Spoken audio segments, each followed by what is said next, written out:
नमस्कार, मैं हूं भाग्यश्री और आप देख रहे हैं कोशी आलोक न्यूज़। और आज की खास मुलाकात में हमारे साथ जो गेस्ट हैं वो आए हुए हैं हरिओम झा, जो क्रिकेट के प्रशिक्षक हैं, और साथ ही रजनीश पांडे जी जो कि फुटबॉल के प्रशिक्षक हैं। आइए हम उनसे मुलाकात करेंगे आज के खास मुलाकात में और उनसे बातें करेंगे एक बहुत ही खास मुद्दे पे, जो कि हमारे इंडिया का, हमारे देश का एक धरोहर है, खिलाड़ी, खेल। क्योंकि आजकल आप देख रहे हैं हर जगह खेल का कुछ ज़्यादा महत्व है और खेल हर क्षेत्र में, पढ़ाई, जिस तरह पहले हम लोग कहते थे कि पढ़ोगे लिखोगे बनोगे नवाब, लेकिन अब जो समय चल रहा है वो खिलाड़ियों का है और एक नया दौर शुरू हो चुका है खिलाड़ियों का। जो महिला वर्ग हो या पुरुष वर्ग हो, इन दोनों ही वर्गों में खिलाड़ी कहीं भी पीछे नहीं है। सिर्फ वो अपने राज्य का ही नहीं, अपने जिले का ही नहीं, बल्कि पूरे देश का नाम रोशन कर रहे हैं। तो इसी कड़ी में आज हम बात करेंगे फुटबॉल के प्रशिक्षक रजनीश पांडे और क्रिकेट के प्रशिक्षक हरिओम झा से। तो हमारे दाहिनी साइड मौजूद हैं हरिओम झा जो कि क्रिकेट के प्रशिक्षक हैं, और दूसरी साइड आप बैठे हुए हैं रजनीश पांडे जो कि फुटबॉल के प्रशिक्षक हैं। तो इनसे बात करेंगे कि पूर्णिया में खेल के लिए जो माहौल है, खेल का बच्चों के लिए, इसमें क्या भविष्य है।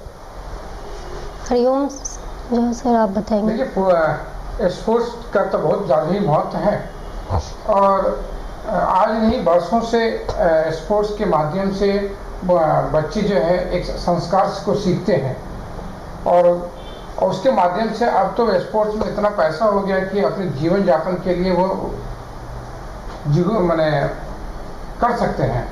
और ख़ासकर हम क्रिकेट के बारे में बताएं तो अभी क्रिकेट के खिलाड़ी को एक मैच फीस के अलावा सारी सुख सुविधा तो मिलते ही हैं, उसके अलावा वो स्कोरर भी बन सकते हैं, एम्पायर भी बन सकते हैं, ग्राउंड्समैन भी बन सकते हैं, पिच क्यूरेटर भी बन सकते हैं और बहुत सारा चीज़ उनके पास है।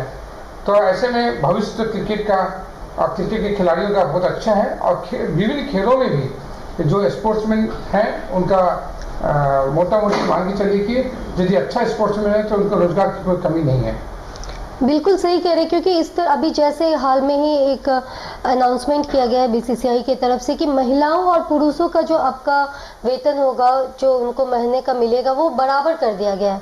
तो इसके बारे में क्या कहना चाहेंगे कि महिलाओं को क्रिकेट के प्रति जागरूकता और ज़्यादा बढ़ सके, इसमें आप क्या कहना चाहेंगे। निश्चित रूप से आपको भाग्यश्री जी बताएं कि बीसीसीआई का एक अच्छी पहल है और मैच फीस तो ठीक है, मैच फीस दोनों पुरुष क्रिकेट और महिला क्रिकेट को एक साथ एक जैसा ही मिलेगा, बट महिला क्रिकेट को ऊपर लाने में बीसीसीआई की ये पहल बहुत काम आएगी और जो हमारे समाज के बालिका वर्ग के खिलाड़ियों हैं वो खिलाड़ी भी आगे बढ़कर खेलेंगे और उन्हें भी अपने जीवन जीने का बेहतर अवसर मिलेगा और स्पोर्ट्स के माध्यम से और खासकर क्रिकेट के माध्यम से वो अच्छा परफॉर्म करके आगे बढ़ सकते हैं। रजनीश पांडे जी, आप मुझे ये बताइए कि फुटबॉल का जो एक माहौल रह चुकी, फुटबॉल सरकारी गेम में भी आता है और काफ़ी जगह फुटबॉलर का भी काफ़ी नाम है, अभी फीफा वर्ल्ड कप भी चल रहा है। तो फुटबॉल में पूर्णिया में प्लेयर का क्या भविष्य है, इसमें आगे जाने की संभावनाएं कितनी हैं। अभी भाग्यश्री जी मैं आपको बताना चाहूँगा, पूर्णिया में फुटबॉल आज से नहीं, ये अंग्रेज के ज़माना से खेला जा रहा है और पूर्णिया को फुटबॉल के ही नाम से जाना जाता था। उस समय हमारे अब्दुल समद, निपू दा, बहुत पुराने खिलाड़ी ऐसे थे जो ओलंपिक तक गए थे। आज के डेट में फुटबॉल का भविष्य को लेकर अगर बात किया जाए तो हमारे जूनियर वर्ग के बच्चे खेलो इंडिया, बिहार नेशनल टीम और इवन बहुत डिपार्टमेंट में जॉब भी कर रहे हैं। आज के डेट में मैं खुद बताऊँ, जो मेरे से प्रशिक्षण प्राप्त किए हुए लड़के हैं वो कोई रेलवे में है, कोई बीएसएफ में है, कोई एसएसबी में है। फुटबॉल एक ऐसा गेम है कि अगर आप उसमें कंटिन्यूअस बने रहते हैं तो आपको कहीं ना कहीं जॉब जरूर मिलेगी। रहा बात पूर्णिया में भविष्य की बात, तो पूर्णिया के बच्चे आज के भी डेट में मैं तुरंत उदाहरण बताना चाहूँगा। एक लड़का है रोहन मारंडी, अभी टाटा फुटबॉल एकेडमी में वो फाइनल राउंड तक पहुँचा हुआ है, जहाँ बच्चे पहुँचने के बाद उनका सारा जवाबदेही टाटा फुटबॉल एकेडमी की होती है और उस एकेडमी में चयन के लिए पूरे इंडिया से लगभग 500 से 600 बच्चे जाते हैं। तो ये हमारी उपलब्धि है। इससे पीछे पूर्णिया में पूर्णिया पुलिस टीम, बिहार राज्य विद्युत बोर्ड टीम, इनमें जितने भी खिलाड़ी थे एक बहुत ऊंचे दर्जे के खिलाड़ी थे जिनकी पहचान पूरे इंडिया तक थी और आज उसी का परिणाम है कि फुटबॉल पूर्णिया में बहुत आगे है और अभी तक रिजल्ट दे रहा है। बिल्कुल। तो सरकार का इसके तरफ कोई पहल है, यानी सरकार की तरफ से क्या क्या सुविधाएं दी जा रही है फुटबॉल के लिए? फुटबॉल के लिए जहाँ तक भाग्यश्री बात है, अभी तक तुरंत में मैं यही कहूँगा कि पूर्णिया जिला में ही बिहार सरकार के द्वारा मुख्यमंत्री खेल विकास योजना के तहत पूरे बिहार में 5 फुटबॉल के पुरुष सेंटर हैं और 2 महिला सेंटर हैं जो 5 जिले में है, जिसमें पूर्णिया में एकलव्य सेंटर जिला स्कूल में अवस्थित है, जहां फ्री में बच्चों का रहना, खाना, पढ़ाई लिखाई और उनकी किट्स की सुविधा है और वहां से भी बच्चे तैयार होकर आगे निकल रहे हैं। और आज के डेट में खेलो इंडिया में पिछले साल 2019 में कोरोना से पहले हमारे पूर्णिया जिला के 4 लड़का थे जो खेलो इंडिया में थे और मुख्यमंत्री से भी सम्मानित हुए थे। तो ये पूर्णिया के लिए फुटबॉल में हमेशा से आगे रहा और आगे भी आगे रहेगा। बिल्कुल। तो हरिओम झा जी, मैं आपसे जानना चाहूँगी कि क्रिकेट में जो अभी माहौल है, एक पूर्णिया में क्रिकेट का एक हब बन चुका है, काफ़ी बच्चे क्रिकेट को लेके काफ़ी उत्सुक है, उसके बारे में जानना चाहते हैं, खेलना चाहते हैं। तो सरकार की तरफ से कोई पहल की गई है कि नहीं क्रिकेट को लेके? क्योंकि स्पेशली देखा जाए यदि स्टेडियम की बात करूँ तो वो भी काफ़ी कमी है पूर्णिया में भी, अदर भी डिस्ट्रिक्ट में देखा जाता है। तो इसके लिए आप क्या कहना चाहेंगे? निश्चित रूप से 270 साल पुराना जिला होने के बावजूद भी विभिन्न खेलों का जिस तरह से विकास यहाँ होना चाहिए था वो हुआ नहीं। पूर्व में हम लोग के यहाँ फुटबॉल बहुत बड़े लेवल पर हुआ करता था। 1980 के बाद ये क्रिकेट स्टार्ट हुआ, खासकर पूर्णिया में, और 1980 में ही संस्था बनी थी। उसके बाद धीरे धीरे क्लब की संख्या बढ़ती चली गई, खिलाड़ी खेलते चले गए और अभी वर्तमान समय में 3 खिलाड़ी स्टेट खेल रहे हैं पूर्णिया में क्रिकेट के। सरमन इंद्रोद हैं, अभिषेक कुमार बाबू हैं और ये शिशिर साकेत है। और पिछले वर्षों में विजय भारती खेले थे, नितिन कुमार बिट्टू खेला था, अभिषेक चौधरी खेला था और भी खिलाड़ी थे जो खेले। तो ऐसे भविष्य तो बहुत अच्छा है, बट सहयोग की जहाँ तक गवर्नमेंट की बात है तो जिला प्रशासन के माध्यम से जितना सहयोग हो सकता है जिला पदाधिकारी महोदय देते हैं।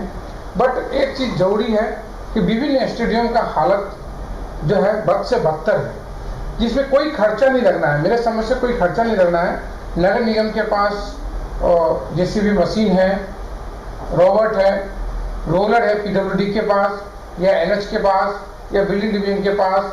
तो थोड़ा डिस्ट्रिक्ट एडमिनिस्ट्रेशन यदि थोड़ा ध्यान दे दे तो ऑटोमेटिक है कि हर मैदान की स्थिति कमोबेश सही हो जाएगी, बच्चे के खेलने लायक हो जाएगा। अभी वर्तमान समय में हमारे पास 7 से 8 स्टेडियम खेल मैदान है। जिला स्कूल का 3 मैदान अभी, जिसमें एकलव्य सेंटर फुटबॉल चलता है, हैंडबॉल चलता है। वो हैंडबॉल का एक खासियत है कि बच्चे लोग स्विंग मैदान को तैयार किए हैं, ये काबिल तारीफ है। इनके जो कोच हैं रीना बाखला जी, उनको क्रेडिट जाता है।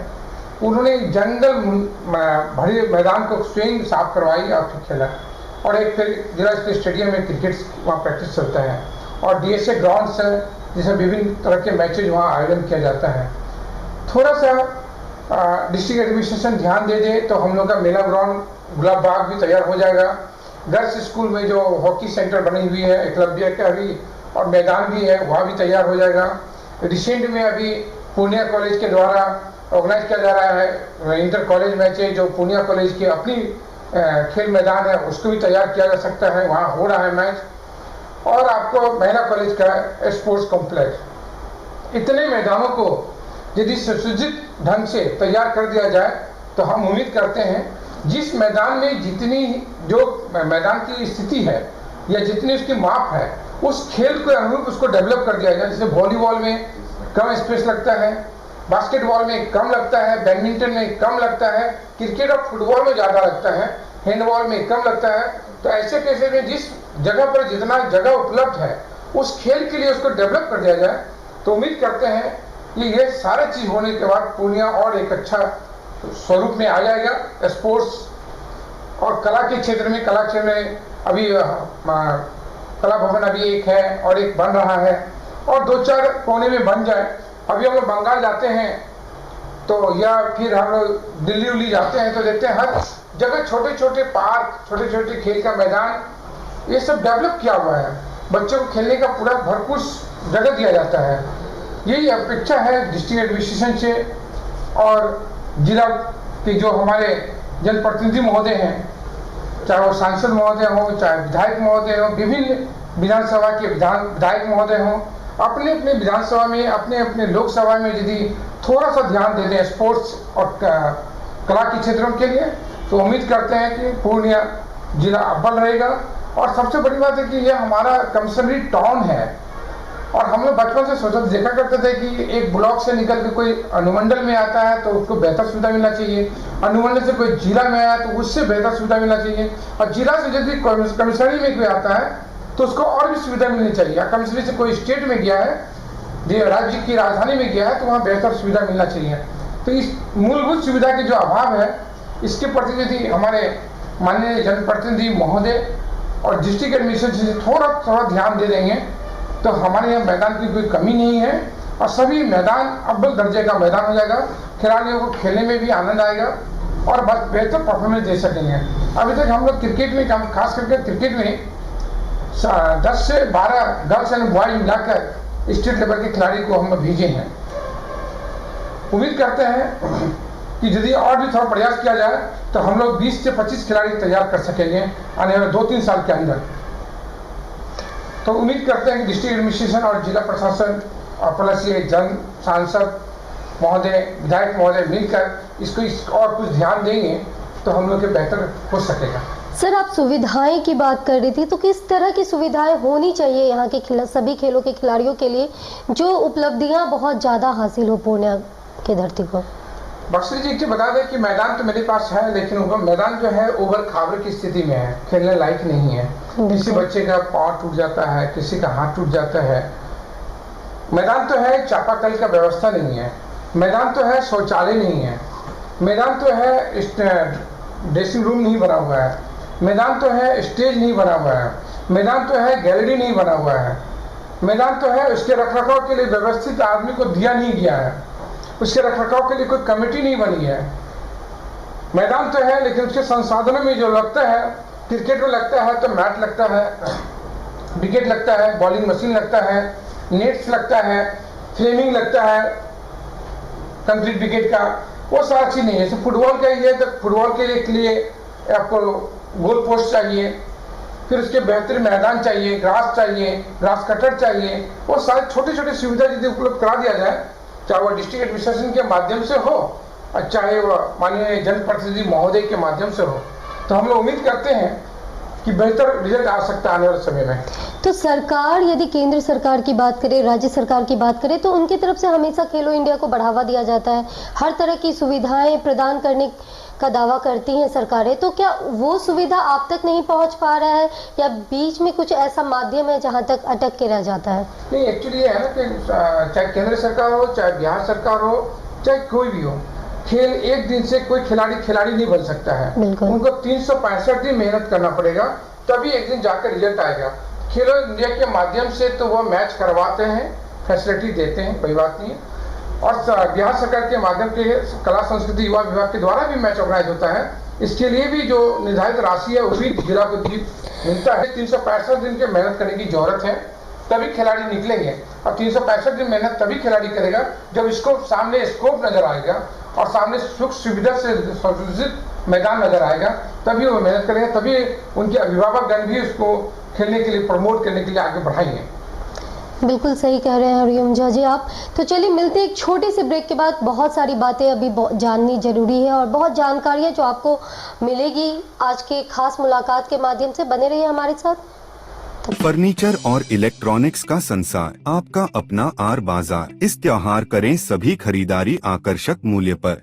आर बाजार NH 31 bypass road Purnia. Aditya enterprises का काजरिया टाइल्स एवं केरोविट सैनिटरी आइटम का एक्सक्लूसिव शोरूम अब एक ही छत के नीचे NH 31 मरंगा पूर्णिया में। यहाँ लेटेस्ट डिजाइन के टाइल्स, मार्बल्स उपलब्ध हैं। सिटी मॉल जिला school road Purnia exclusive and multi branded showroom. यहाँ bridal lehenga, girls lehenga, fancy designer sari, Banarasi silk sari, bridal sari, Vishal, Subhash, Laxmipati cotton sari, कोरा कॉटन साड़ी समेत सभी तरह के ब्रांडेड साड़ियाँ एवं ब्राइडल लहंगा उपलब्ध है।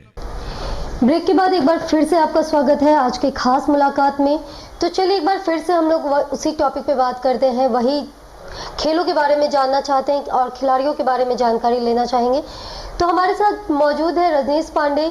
उनसे जानना चाहूँगी कि फुटबॉल का अभी कुछ समय पहले इंटर कॉलेज होना था और हुआ भी था, तो उसका आगे का क्या प्रोसेस है, उसमें खिलाड़ियों का कितना ज़्यादा भविष्य है? सबसे बड़ी बात है कि अभी जो इंटर कॉलेज हुई पूर्णिया विश्वविद्यालय के अंतर्गत, ये इंटर कॉलेज पूर्णिया आती है, जिसका वेन्यू रखा गया था GLM college Banmankhi. Inter college team वहाँ जितने भी कॉलेज की टीम थी सभी गई, भाग ली। उसके बाद उसका चयन प्रतियोगिता भी हुआ, बच्चे का सिलेक्शन भी हुआ यूनिवर्सिटी के लिए। अभी रांची में ईस्ट जोन प्रतियोगिता होती है, पूर्णिया विश्वविद्यालय ईस्ट जोन में आता है।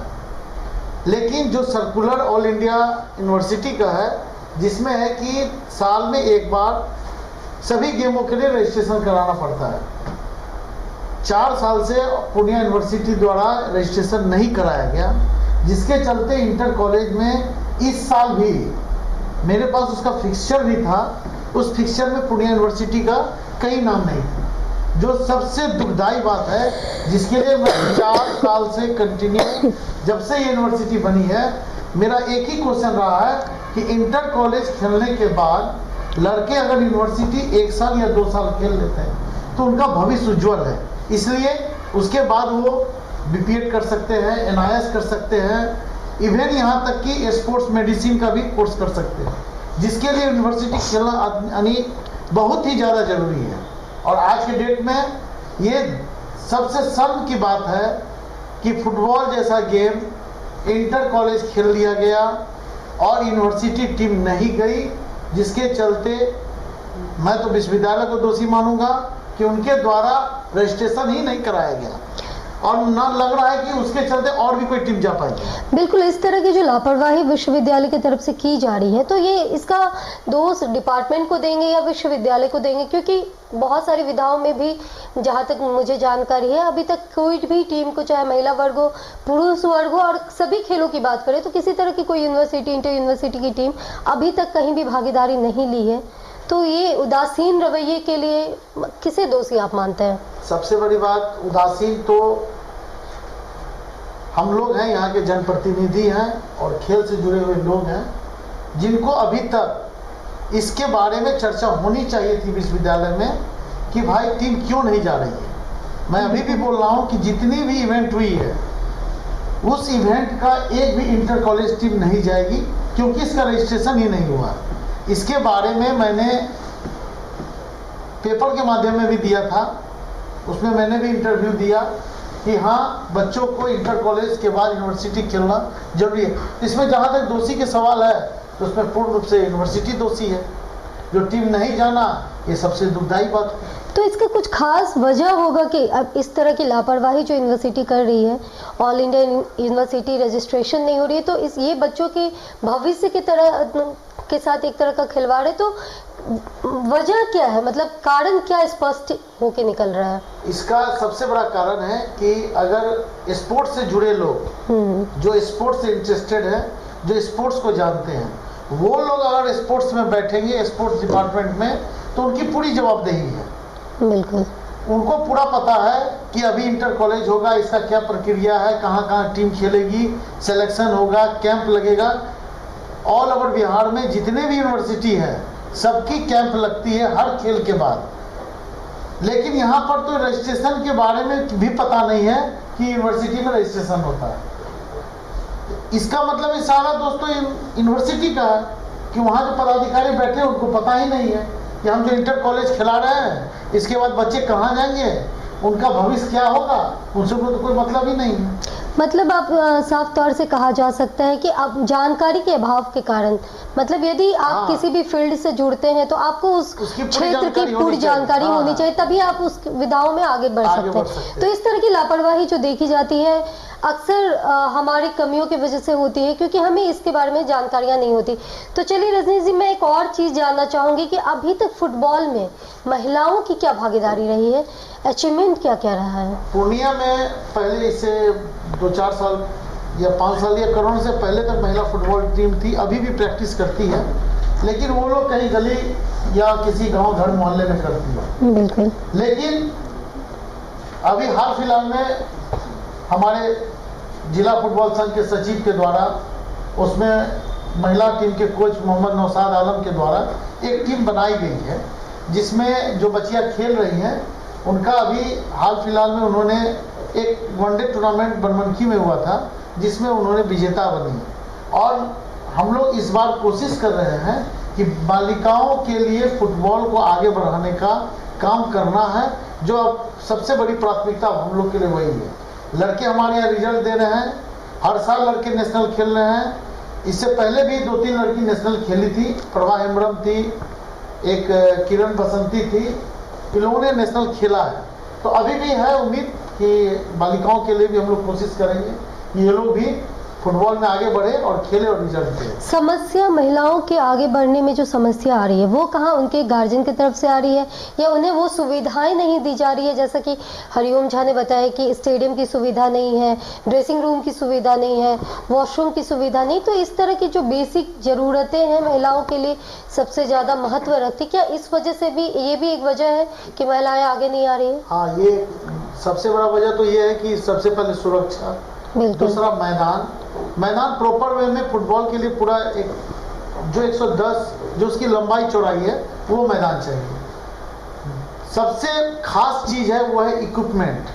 बच्चों का इक्विपमेंट अगर नहीं मिलेगा, और ऐसे भी फुटबॉल जो है अक्सर लोग कहते हैं कि हाँ गरीब घर के बच्चे ही खेला करते हैं, तो जो बालिकाएं हैं, लड़कियां हैं, उनको प्रॉपर सारी सुविधाएं मिलनी चाहिए। और इसके लिए हमारे तरफ से पहल भी, हम लोग के तरफ से पहल भी किया जा रहा है। जिला फुटबॉल संघ के सचिव के द्वारा, माननीय अध्यक्ष डॉक्टर मुकेश के द्वारा उन लोग पहल कर रहे हैं। और इसमें मोहम्मद नौशाद आलम भी एक हैं जो उनके कोच हैं, उनके द्वारा भी पहल कराया जा रहा है कि आने वाले समय में पूर्णिया में महिला फुटबॉल की एक अच्छी टीम बनेगी। और जिस तरह लड़कों का यहाँ का रिजल्ट है उस तरह लड़कियों का भी रिजल्ट हो। बिल्कुल। तो चलिए एक बार फिर से हम हरिओम झा से जानना चाहेंगे कि क्रिकेट में महिलाओं की भागीदारी कितनी, क्योंकि अचीवमेंट काफ़ी सुनने को मिलती है, पुणे के लिए भी बहुत बड़ी बात होती है। यदि कोई महिला एक अचीवमेंट को लेके पुणे अपने ज़िले को आती है तो इसमें महिलाओं की क्या भागीदारी रही है, और अब तक का जो सफ़र रहा है क्रिकेट के लाइन में महिलाओं का वो कैसा रहा है? नहीं, अब तक का सफ़र तो बहुत अच्छा रहा है, बट क्या है कि महिलाओं के टूर्नामेंट्स कराने में भी थोड़ी परेशानी का सामना करना पड़ता है, क्योंकि महिलाएं बहुत हद तक पार्टिसिपेट नहीं कर पाती है कि विभिन्न कारणों से।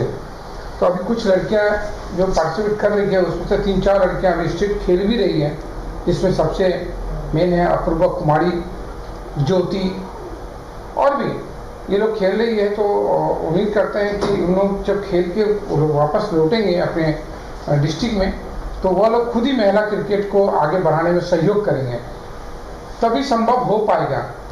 क्योंकि जो मैं पहले भी आप लोगों को बताया कि जो संसाधन उपलब्ध होना चाहिए था उस मुताबिक संसाधन है नहीं, और ऐसे केसेस में महिला क्रिकेट को बढ़ावा देने में थोड़ी परेशानी का सामना हम सबों को करनी पड़ती है। तो उम्मीद करते हैं कि आने वाले समय में जब अपूर्वा या फिर ज्योति या फिर और भी जो क्रिकेटर हैं वो जब वापस लौटेगी पूर्णिया, तो फिर वह पूर्णिया महिला क्रिकेट को बढ़ाने में सहयोग करेगी। एक बात आप लोग को बता दें हमारे श्रोताओं को कि सबसे बड़ी बात है कि परोरमा के डायरेक्टर श्री संजीव मिश्रा सर ने एक इतना अच्छा माहौल तैयार किया है, जिन्होंने बास्केटबॉल, बैडमिंटन, क्रिकेट, वॉलीबॉल्स और एक ही कैंपस के अंदर में, और उन्होंने घोषणा भी की है कि एक क्रिकेट स्टेडियम हो जिसमें फुटबॉल क्रिकेट दोनों ही हो, तो अपने कैंपस में सारा गेम हो। और यदि क्रिकेट या फुटबॉल हो जाता है तो एथलेटिक्स भी उसमें ऑटोमेटिक हो जाएगा, 100 मीटर, 200 मीटर, 500 मीटर हो जाएगा। तो ऐसे में ये उनको पूरा क्रेडिट जाता है कि पूर्णिया परिक्षेत्र का जो वातावरण को उन्होंने चेंज किया है और इन्हें सकारात्मक जो सहयोग दे रहे हैं स्पोर्ट्स को बढ़ाने में, इसका क्रेडिट उनको जाता है। और ख़ास कर जितने स्पोर्ट्समैन हम लोग हैं सभी उनको साधुवाद देते हैं कि बहुत अच्छा पिछले 2 सालों से उन्होंने जो इनिशिएटिव लिया है कि लाखों रुपया बच्चे पर खर्च करते हैं। सबसे बड़ा उनका उद्देश्य ये देखिए कि उनका कहना है कि हमारा अंतिम पौदाम तक के जो खिलाड़ी है वहाँ तक मेरे पैसे जाएं और वह बच्चा उससे लाभान्वित होकर और अपने स्पोर्ट्स में करियर बनाए। ये बहुत कम लोगों से सुनने को मिलता है। पूर्णिया शहर में एक से एक गण्यमान लोग हैं, वो भी कॉपरेट करते हैं, जैसे AK गुप्ता साहब हैं, डॉक्टर मुकेश साहब हैं, डॉक्टर OP साहब हैं, फिर डॉक्टर अजय सर हुए। ये सभी हैं, 2-4 लोग हैं जो अभी भी स्पोर्ट्स को सहयोग करते हैं, जिनके बदौलत हम लोग स्पोर्ट्स को आगे बढ़ाने में कामयाब हो पाते हैं या कोई टूर्नामेंट करा पाते हैं। लेकिन ये सारे चीज़ के बावजूद भी एक बेसिक होता है, जैसे फुटबॉल में फुटबॉल जिला लीग, क्रिकेट में जिला लीग और एथलेटिक्स कंपटीशन, ये जो सारे जो है, या बैडमिंटन का बैडमिंटन लीग, ये सब जब टाइम का टूर्नामेंट होता रहेगा कंटिन्यूटी, तभी खिलाड़ी यहाँ से निकलकर अपने स्टेट लेवल पर परफॉर्मेंस करने के लिए जा सकेंगे। और इसी को मजबूत करने के लिए सभी जो गण्यमान लोग हैं, जिले के गण्यमान लोग हों, चाहे डिस्ट्रिक्ट एडमिनिस्ट्रेशन हो, चाहे माननीय सांसद, माननीय विधायक हों, अपने विभिन्न क्षेत्रों के विधायक हों, उन लोगों को मिलकर सहयोग करना चाहिए संघों को, और संघ फिर अपने खिलाड़ी को धीरे कर ऊपर उठाने का सहयोग कर आगे बढ़ते चले जाएंगे। बिल्कुल सही कहना है आपका हरिओम झा जी की। इस तरह की जो सुविधाएं खिलाड़ियों को मिलनी चाहिए, यदि वो प्रॉपर मिलती रहे तो खिलाड़ी बहुत आगे तक जा सकते हैं, सिर्फ अपने जिले का ही नहीं, राज्य का, देश का भी नाम रोशन कर सकते हैं। और ऐसे बहुत सारे प्लेयर्स अभी पूर्णिया से निकल के गए हैं जो राज्य स्तर पे अच्छा परफॉर्म भी कर रहे हैं। अभी यदि मैं महिला क्रिकेट की बात करूँ तो हाल फिलहाल में पूर्णिया की एक अंडर 19 में कोमल का सिलेक्शन हुआ है, तो ये एक बहुत बड़ा अचीवमेंट है पुणे के लिए कि इस तरह से यदि एक प्लेयर भी निकलते हैं तो एक कहते हैं कि रास्ता दीपक जलाने वाला मिल जाता है। तो क्या कहना चाहेंगे कोमल के लिए? निश्चित रूप से सबसे पहले पूर्णिया से अपूर्वा निकली थी, खैर उससे पहले भी, सबसे पहले 1980 की संस्था है पूर्णिया जिला क्रिकेट संघ। मात्र एक खिलाड़ी था जो मनीष वर्धन, वो भी बिहार झारखंड जब एक था तो अंडर 16 का टूर्नामेंट खेला करता था स्टेट लेवल पर। उसके बाद बिहार झारखंड अलग होने के बाद तो 12-13 साल या 18 साल तो केस मुकदमा में बिहार का चले गया। उसके बाद मान्यता मिला तो 6-7 खिलाड़ी स्टेट खेले। गर्ल्स में मात्र एक अपूर्वा थी, लेकिन उसके बाद कोमल भी गई, ज्योति भी गई और अपूर्वा स्ट्रिंग अभी खेल रही है और कैप्टन भी है। ये पूर्णिया के लिए गौरव की बात है। उम्मीद करते हैं कि ये सब बच्चे जब खेल कर आएंगे तो ये सब पूर्णिया क्रिकेट को आगे बढ़ाने में सहयोग करेंगे। सबसे बड़ा दुर्भाग्य ये है ना, जो बच्चा स्टेट खेल लेते हैं वो खेलने के केवल खेलते हैं, लेकिन उसके बाद उनका अभ्यास जितना डबल होना चाहिए, ट्रिपल होना चाहिए, वो लोकल में आकर नहीं करते हैं, जिसके कारण फिर उनको बैक हो जाना पड़ता है, कंटिन्यूटी में स्टेट नहीं खेल पाते हैं। ये परेशानी का सामना करना पड़ रहा है। तो इसके लिए ज़रूरत है खिलाड़ियों का खुद से आगे आना, या कोच भी का भी जो एक भागीदारी होता है वो बहुत महत्व होता है। तो आपको बताते हैं कि जब जैसे हम लोग नर्सरी लेवल का लोगों को ट्रेनिंग देते हैं, नर्सरी से लेकर बोर्ड तक ट्रेनिंग देते हैं, जिस तरह से बोर्ड पास करने के बाद इंटर में जाते हैं, तो इस तरह जब स्टेट में वो लोग जाते हैं तो स्टेट के हमसे भी बेहतर कोच वहाँ पर उपलब्ध होते हैं, और फिर स्टेट से आकर भी कंट्री लेवल जाता है तो उससे भी बेहतर कोच होते हैं। बिल्कुल। हर हालत में कोच तो कोच ही रहते हैं, बट उनको अपना मेहनत डबल ट्रिपल करना पड़ता है, तभी रिजल्ट आता है। हमारा एक भी खिलाड़ी ऐसा नहीं होता जो स्टेट खेल के आया हो और DSA ग्राउंड हो, चाहे जिला स्कूल हो, चाहे इंदिरा गांधी स्टेडियम हो, चाहे जिला स्कूल स्टेडियम का 15-20 चक्कर मारता हो, दौड़ता हो, बिल्कुल 3 घंटा 4 घंटा समय व्यतीत करता हो मैदान में, और अपने भी करे और जूनियर को भी कराए कि हम इससे बेहतर सीख कर आए हैं और मेरे देखकर तुम भी सीखो। ये जब तक ये नहीं होगा प्रवृत्ति, तब अकेला कोच, चाहे रमेश पांडे जी हो, अजीत जी हो, हरिओम जी हो, या कोई भी हो, वो नहीं कर सकते हैं, क्योंकि हमसे ज़्यादा नॉलेज रखने वाले स्टेट लेवल पर हैं, स्टेट पर ज़्यादा नॉलेज रखने वाले कंट्री लेवल पर हैं। तो जो कंट्री लेवल पर खेल कर आ रहे हैं, जो स्टेट लेवल खेल कर हैं, वो भी सहयोग करेंगे, तभी यहाँ के बेहतर और परफॉर्मेंस दे पाएंगे हम लोग। तो कहीं ना कहीं अभी भी अभ्यास की बहुत आवश्यकता है और उस पर कड़ी मेहनत करनी चाहिए, चाहे आप किसी भी लेवल पे खेल रहे हो, या आप स्टेट को रिप्रेजेंट कर रहे हो, या आप कंट्री को रिप्रेजेंट कर रहे हो, तो प्रैक्टिस बहुत ज़रूरी है, क्योंकि बिना प्रैक्टिस के तो नामुमकिन कुछ भी हासिल, सफलता बहुत कम टाइम के लिए होती है वो। फिर तो आखिरी सवाल मेरा होगा क्रिकेट से कि क्रिकेट में ऐसा खिलाड़ियों से बहुत सुनने को मिलता है, जब कहीं से बहुत बार ऐसा हुआ है कि मैं बातचीत के दौरान ये पता चलता है कि आजकल पॉलिटिक्स बहुत ज़्यादा है क्रिकेट में, ऊपर लेवल पे भी नीचे लेवल पे भी। तो ये सिर्फ बातें कहने के लिए है या अभी भी प्रतिभा को दबाने के लिए इस तरह की कुछ रणनीतियाँ होती है? नहीं, भागश्री जी आपको बताते हैं कि पॉलिटिक्स तो अपनी जगह की बात है, राजनीति तो बिहार उत्तर प्रदेश के बच्चे पैदा होते ही तो पॉलिटिक्स चालू हो जाते हैं, ये तो अपनी जगह की बात है। बट क्या है ना कि यदि हम बैट्समैन हैं क्रिकेट में तो 15 सेंचुरी मेरे पॉकेट में होगा तब ना हम कहेंगे हमारा सिलेक्शन नहीं हुआ तो गलत हुआ। बिल्कुल। यदि हम बॉलर्स हैं और 50 विकेट लेके एक सीजन में बैठे हुए हैं और मेरा सिलेक्शन नहीं हुआ तो गलत हुआ। विकेट कीपर है तो स्टंपिंग मेरे पास 25-30 स्टंपिंग है, 25-30 कैचिंग है तो हम समझ गए गलत है। यदि हम फील्डर बेस्ट फील्डर हैं तो जंटी रॉस की तरफ फील्डिंग कर रहे हैं तो यदि मेरा सिलेक्शन नहीं हुआ तो गलत पॉलिटिक्स हुआ।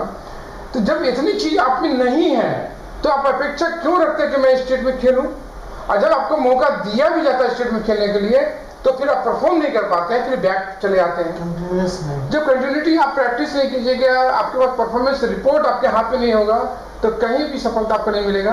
तो ऐसे लड़के जो नेगेटिव होते हैं वही बोलेंगे पॉलिटिक्स होता है। पॉलिटिक्स किस क्षेत्र में नहीं, हर क्षेत्र में पॉलिटिक्स है। तो ये स्पोर्ट्स मतलब क्रिकेट को या किसी और भी खेल को कहीं ना कहीं तो क्षति पहुंचा रहे हैं, या इससे कुछ हानिकारक कुछ ऐसा विचारधारा भी आती है खिलाड़ियों में? ये प्रशिक्षक मेरा एक मानना है कि पॉलिटिक्स तो हर क्षेत्र में होता है, बट जब बच्चे को अपना परफॉर्मेंस अपने हाथों में होगा ना तो उनके साथ अन्याय कोई भी नहीं करेगा। यदि नीचे वाला अन्याय करता भी है तो ऊपर वाला अन्याय नहीं होने देगा, लेकिन परफॉर्मेंस आपके हाथ में होना चाहिए। यदि बैट्समैन है तो 10 से 15 सेंचुरी आपके हाथ में होनी चाहिए, बॉलर है तो 50 से 60 विकेट आपके हाथ में होनी चाहिए, विकेट कीपर है 15-20 कैच, 15-20 स्टंपिंग आपके हाथ में होना चाहिए। अब बेस्ट फील्डर अपने आप को कहलाते हैं तो जॉन्टी रॉस की तरफ फील्डिंग होना चाहिए, तब आपको किसी चीज़ का कोई दिक्कत ना होगा। ब्रजेश पांडे जी, मैं ये पूछना चाहूँगी कि फुटबॉल में जो आगे की रणनीति होगी आपकी महिला खिलाड़ी को आगे लाने की, पुरुष खिलाड़ियों को आगे लाने की, तो वो किस तरह की होगी और सरकार से आपकी क्या मांगे हैं, चाहे वो पूर्णिया यूनिवर्सिटी से हो या बिहार सरकार से हो? जहाँ तक सवाल है सरकार से मांगने का, सरकार ने हम लोग को दिया है। यहाँ के कुछ जनप्रतिनिधि और कुछ प्रशासन की तरफ से भी कोऑपरेशन मिला है। अभी हाल फिलहाल में जिला पदाधिकारी के महोदय के द्वारा जिला स्कूल का सर्वेक्षण किया गया, जिसमें मैदान के वही सर्वेक्षण की गई, उनकी सारी जानकारी दी गई। जहाँ तक फुटबॉल का सवाल है, बच्चे खेल रहे हैं, रिजल्ट भी दे रहे हैं, और सबसे खुशी की बात है कि हमारे शहर में एक ऐसा मैदान भी बन के तैयार हो रहा है जिसे हम लोग को कहना भी जरूरी है। और मैं तो ये चाहूँ कि प्रशासन का नज़र खास तौर से उस पर हो कि उसकी क्रियाकलाप पर भी ध्यान दिया जाए। अभी पूर्णिया इंदिरा गांधी स्टेडियम में एथलेटिक्स का सिंथेटिक ट्रैक बन रहा है, जो बहुत ही अपने आप में गौरव की बात है।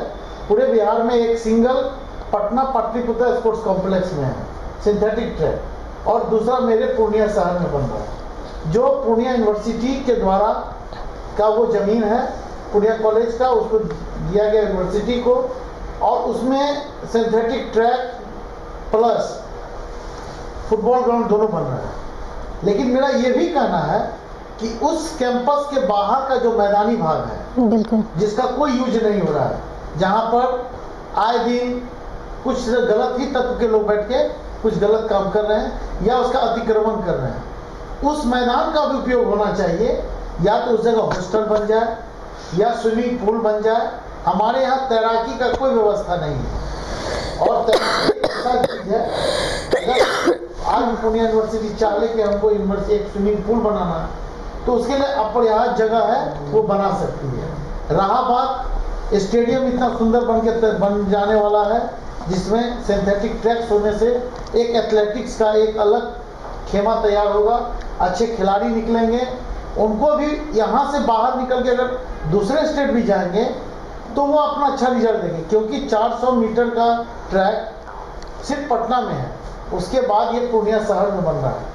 तो हम लोग के लिए बहुत बड़ी उपलब्धि है। एक दूसरा हॉकी का मैच यहाँ एक क्लब सेंटर भी है, उस मैदान को भी अगर सही से देखभाल किया जाए, उसमें एस्ट्रोटर्फ लगा दिया जाए, जो लड़कियों के लिए, जहाँ तक आपने कहा कि बालिकाओं के लिए फुटबॉल क्या सभी खेल में है, सिर्फ उसमें घुसने और प्रशासनिक के लोगों को सही रूप से काम कराने का जरूरत है। तो आने वाला दिन लड़का हो या लड़की हो, पूर्णिया के लिए बहुत ही अच्छा है, उज्जवल भविष्य है। और मैं तो सभी श्रोताओं से यही कहूँगा कि बच्चे को अगर ग्राउंड भेजते हैं तो प्रॉपर वे में उसके ऊपर ध्यान दें, कोच से भी बात करें, बच्चे का पर भी ध्यान दें कि बच्चे ग्राउंड जा रहे हैं कि कहाँ जा रहे हैं। आजकल होता क्या है कि बच्चे बोलते हैं कि मैं जा रहा ग्राउंड, बच्चे भटक रहे हैं, इनसे दोषी हो जाता है कोच कि हाँ आपने ध्यान नहीं दिया, बच्चा गया था, लड़का हो या लड़की, उन्होंने मैदान नहीं पहुंचा, खेला नहीं।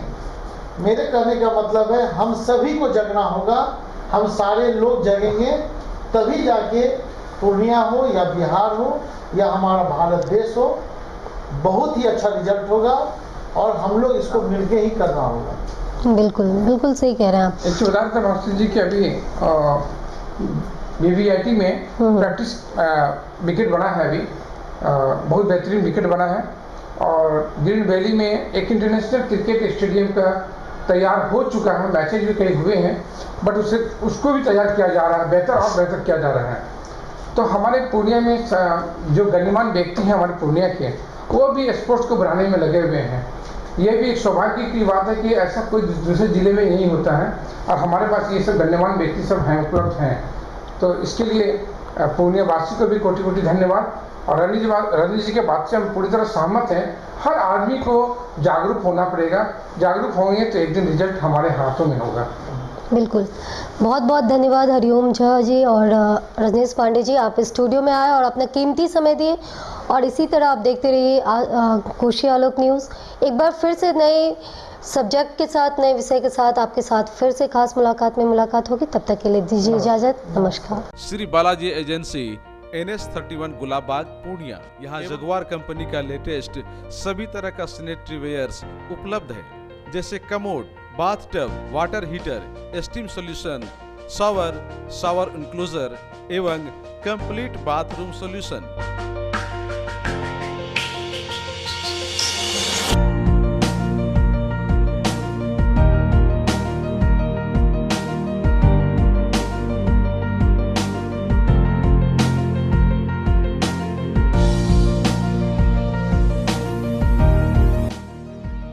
वहीं बालाजी एजेंसी में AGL कंपनी के लेटेस्ट डिजाइन के टाइल्स, मार्बल्स भी उपलब्ध है, जहां आपको मिलेगा ऑफिस, घर, पार्किंग, होटल्स को डिजाइन करने के लिए मजबूत और खूबसूरत डिजाइन वाले floor tiles, wall tiles, double charge, verified tiles, bathroom एवं किचन टाइल्स की पूरी रेंज भी।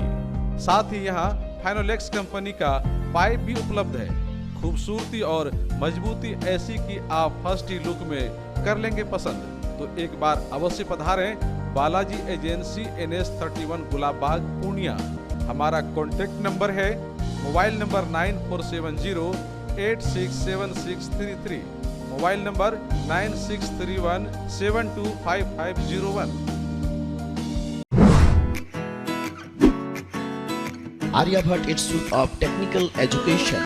अब आप बताइए, आप IT क्यों कर रहे हैं? IT सेक्टर में गवर्नमेंटल एवं प्राइवेट प्लेसमेंट बहुत है। अभी IT की क्रांति है, सो मुझे तो यही करना था। तो यहाँ आर्यभट्ट में होगा मौलाना मजरूल हक अरेबियन एवं फॉर्च्यून यूनिवर्सिटी पटना से मान्यता प्राप्त जिले का एकमात्र पैरामेडिकल IT एवं मैनेजमेंट इंस्टीट्यूट है। क्यों ना मैं इसे ही चूज करूं? आर्यभट्ट यानी कि सही फैसला। थैंक्स टू आर्यभट्ट इंस्टीट्यूट, जिसने मुझे दिया कॉन्फिडेंस एवं आगे बढ़ने का हौसला। पारा मेडिकल कोर्स करें, नौकरी तुरंत पाएं। Contact number 7739023553। Campus office Kaptanpara near Durga Mandir Purnia. अब आपको पटना, सिलीगुड़ी या बाहर इलाज के लिए जाने की कोई आवश्यकता नहीं, क्योंकि अब सीमांचल और कोसी जोन के मरीजों के लिए खुल गया एक सुपर स्पेशलिटी हॉस्पिटल। आपके शहर पूर्णिया के NS31 लाइन बाजार कप्तान पुल के पश्चिम में Galaxy hospital and heart care centre. Service to all from top to bottom. Doctor BN Kumar द्वारा संचालित Galaxy hospital and heart care centre 24 घंटे इमरजेंसी विशेषज्ञ डॉक्टरों द्वारा। इसके अलावा पूरे देश के प्रशिक्षित टेक्नीशियन, पारा मेडिकल स्टाफ और डॉक्टर अस्पताल में मौजूद है। 24 घंटे इमरजेंसी की सुविधा के साथ pharmacy, diagnostic, ambulance, treatment, admission, radiology, pathology, neurology and respiratory medicine, 4 bed का अत्याधुनिक डायलिसिस यूनिट और 20 बेड का अत्याधुनिक आईसीयू और सीसीयू। बीपीएल कार्डधारी मरीज को प्रत्येक रविवार निःशुल्क देखा जाता है एवं भर्ती मरीज का रियायती दर पर इलाज किया जाता है। साथ ही प्रत्येक महीने के 5 तारीख को सामान्य रोगी को निःशुल्क देखा जाता है। Galaxy hospital and heart care centre, address NH31 line बाजार वेस्ट ऑफ कप्तानपुर, पूर्णिया।